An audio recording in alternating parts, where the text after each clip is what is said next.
सभी साथियों का आपके अपने परिवार एग्जामपुर में हार्दिक स्वागत करता हूं। और आज हमारे साथ एक बहुत ही उम्दा मेहमान मौजूद हैं। इनके बारे में आपको थोड़ी सी जानकारी दे दूं। ये बात है 2018 जनवरी की। उत्तर प्रदेश पुलिस की जो 41,520 भर्ती थी वो आई हुई थी। उसका नोटिफिकेशन में लेकर आया था 14 जनवरी 2018 को। उसके बाद में हमने उसकी क्लासेस लगाई और उसके बाद में एक दिन मैंने आपको मोटिवेशन दिया था और उसमें मैंने आपको एक एग्जाम्पल दिया था कि भाई देखो, आप लोग मुझसे मन की बात करते हो, आप मुझसे हजारों सवाल करते हो, ये पढ़ लूं, क्या क्या कर लूं। मैं भी आपकी बहुत सारी समस्याओं का समाधान देता हूं, फिर भी आपके मन में एक ऐसा उदाहरण आना चाहिए कि जिसकी कहानी सुनकर या जिसकी सफलता की चीजों को सुनकर आपके अंदर कुछ प्रेरणा आए, आपके अंदर कुछ इंस्पिरेशन जगे और आपका मन कहे कि यदि ये बंदा कर सकता है तो दो हाथ इसके थे, दो ही हाथ हमारे हैं, दो आंख इसके पास हैं, दो आंख हमारे पास हैं, इसके पास भी वही लक्ष्य है, हमारे पास भी वही लक्ष्य है, तो हम क्यों नहीं कर सकते। जिस दिन ये कहानी, जिस दिन ये जज्बा, जिस दिन ये जुनून और जिस दिन ये जिद आपके पास आ गए ना, जिद जज्बा जुनून, उस दिन हर लक्ष्य आपका होगा, हर सफलता आपकी होगी। तो ये है श्री कुलदीप चौधरी, दिल्ली पुलिस 2016 की भर्ती, जिसका एग्जाम 2017 में हुआ, जिसकी ज्वाइनिंग 2018 में हुई, अर्थात ट्रेनिंग खत्म होने के बाद में, अर्थात जो अभी लास्ट कांस्टेबल दिल्ली पुलिस की भर्ती हुई है उसमें पहली बार घर से दिल में एक आग लेकर, दिल में एक आग कि किसी की हंसी जो मुझे देखकर वो बंदा हंसता है आज, उस हंसी को बदलने के लिए दिल में कुछ शोले लेके निकले थे पहली बार तैयारी करने। और 3 महीने की तैयारी, ऐसी तैयारी दुनिया भूलने वाली जिसे कहते हैं। पहली बार में दिल्ली पुलिस कांस्टेबल में सिलेक्टेड और आज भी अपनी आकांक्षाएं, अपनी चीजों को, अपने आगे बढ़ने की जो लगन है उसे कम नहीं किया है, आगे की तैयारी में लगे हुए हैं। तो जानते हैं सबसे पहले तो कुलदीप जी, अभी आप बताइए कि अभी आपने कब तो ज्वाइनिंग की, किस दिन आपकी कसम परेड हुई और अभी आपकी कहाँ पोस्टिंग है। ज्वाइनिंग हुई थी 3 मई 2018। ओके। और कसम परेड थी 5 मार्च 2019। 5 मार्च 2019 में कसम परेड थी। मतलब कसम परेड का मतलब होता है पुलिस की लैंग्वेज में कि अब आप संविधान की कसम लेकर पासिंग आउट कहते हैं, अब आपको ज्वाइनिंग दी जाएगी। उसके बाद में आपकी पहली पोस्टिंग कहाँ पे हुई थी। पोस्टिंग मेरी पहली ट्रांसफर रेलवे का आया, जो कि अब डीसीपी ऑफिस नई दिल्ली में पोस्टेड हूँ। डीसीपी ऑफिस नई दिल्ली में अभी इनकी पोस्टिंग है। तो आप बताइए, सबसे पहले वो जानना चाहते हैं कि जैसे अभी हमारे बहुत सारे साथी हैं दिल्ली पुलिस की तैयारी करने निकलते हैं, आपके मन में कहां से आई कि मैं पुलिस की करूंगा और दिल्ली पुलिस की तैयारी करूंगा, क्या वो परिस्थिति बनी थी, उनके बारे में आप संक्षेप में थोड़ा सा विस्तार मतलब बताइए। बिल्कुल। मैं मेडिकल की कोचिंग कर रहा था, तो उस दौरान मेरा सिलेक्शन नहीं हो पाया मेडिकल में, जिसकी वजह से ग्रेजुएशन भी नहीं हो पाई आफ्टर 12th। तो मैं ऐसे ही बेरोजगारों की तरह भटक रहा था। तो उस टाइम फॉर्म आए, आई थिंक 2016 में आए, 2016 की भर्ती लास्ट में दिल्ली पुलिस के।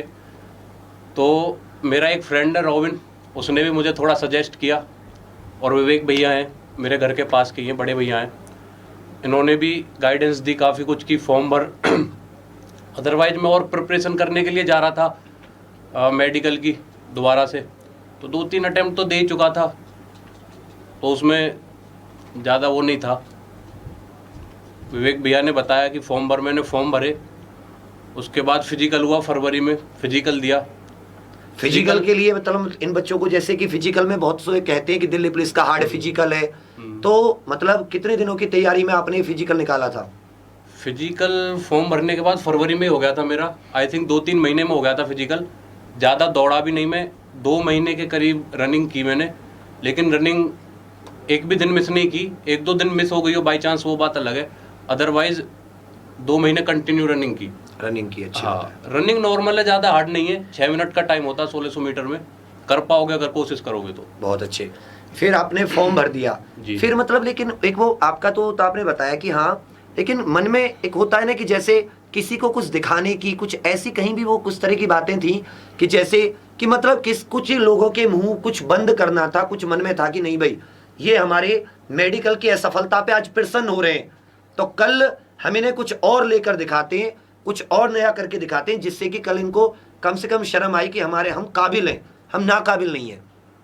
गांव वाले बोलते थे जब मेडिकल की कोचिंग करी थी कि डॉक्टर साहब डॉक्टर साहब डॉक्टर साहब, और जब दिल्ली पुलिस की कोचिंग करने गया तब भी दरोगा जी बोलने लगे। किसी को भी बिलीव नहीं था कि कर पाऊंगा। आधे तो अभी भी बिलीव नहीं करते, बोलते कि जुगाड़ से हुआ है, वैसे हुआ है। मतलब हाँ, आज भी ये सोचते हैं कि मेहनत का इसमें कोई हाथ नहीं होता। हाँ, कोई रोल नहीं है इसमें मेहनत का।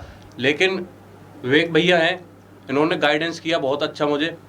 मेरे पास ज़्यादा टाइम भी नहीं था पढ़ने के लिए, और पढ़ने में इतना ज़्यादा इंटेलिजेंट भी नहीं था मैं। एवरेज जो बच्चे होते हैं वही था। मतलब आप में से एक मान लो बिल्कुल वही 2 हाथ 2 पैर और एक कलम वाले, उसके अलावा ऐसे नहीं कि भैया यदि 340 गुणा 325 कितने होते हैं, नहीं, उतना सब कुछ नहीं, कुछ नहीं था। भैया के नोट्स लिए, भैया के नोट्स से पढ़ा, मेहनत करी। कुछ प्रॉब्लम्स भी आई, डाउट्स भी आए, समझ नहीं पाया मैं।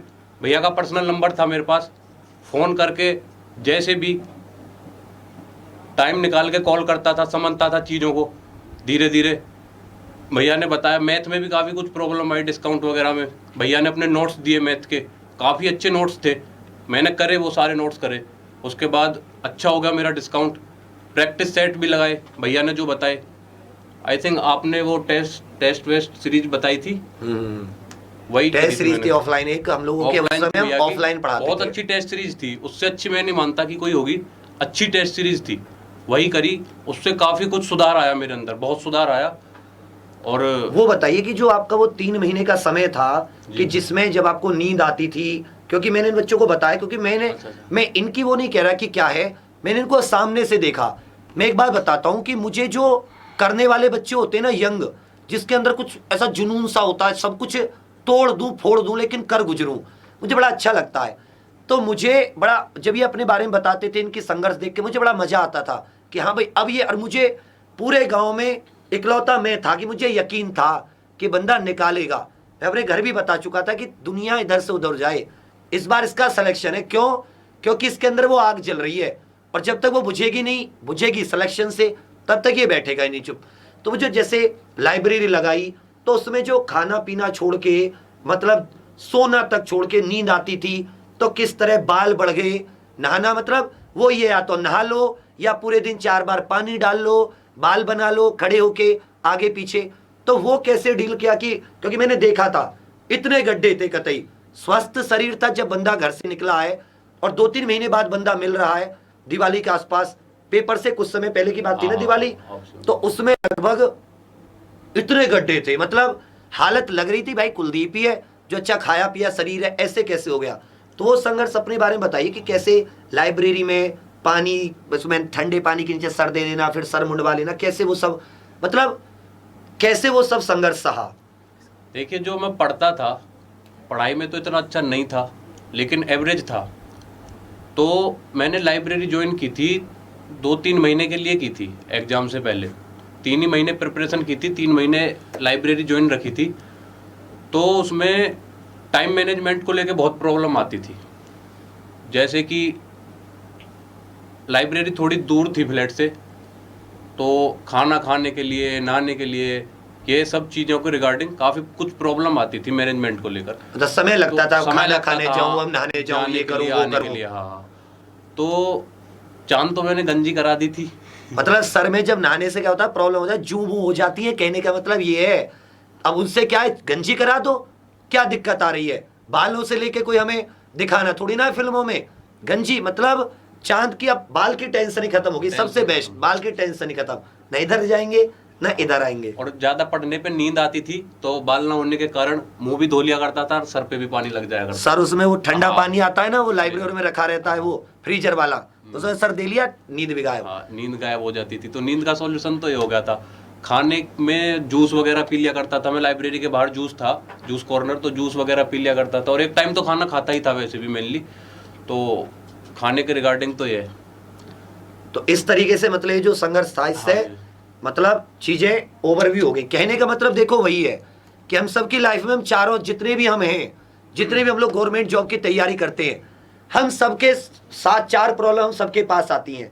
एक प्रॉब्लम घर से, मतलब हमें कुछ ना कुछ आग लगी होती है लक्ष्य की, किसी को कुछ करके दिखाना होता है, सबके मुंह बंद करने होते हैं। दूसरी बात, पढ़ने में हम लोग एवरेज होते हैं, हम में से कोई सीबीएसई का टॉपर नहीं होता, यूपी बोर्ड का टॉपर नहीं होता, हम सब वही होते हैं जिसने 9वीं 10वीं में मास्टर के बस बाबूजी बाबूजी करके कैसे आगे बढ़े होते हैं।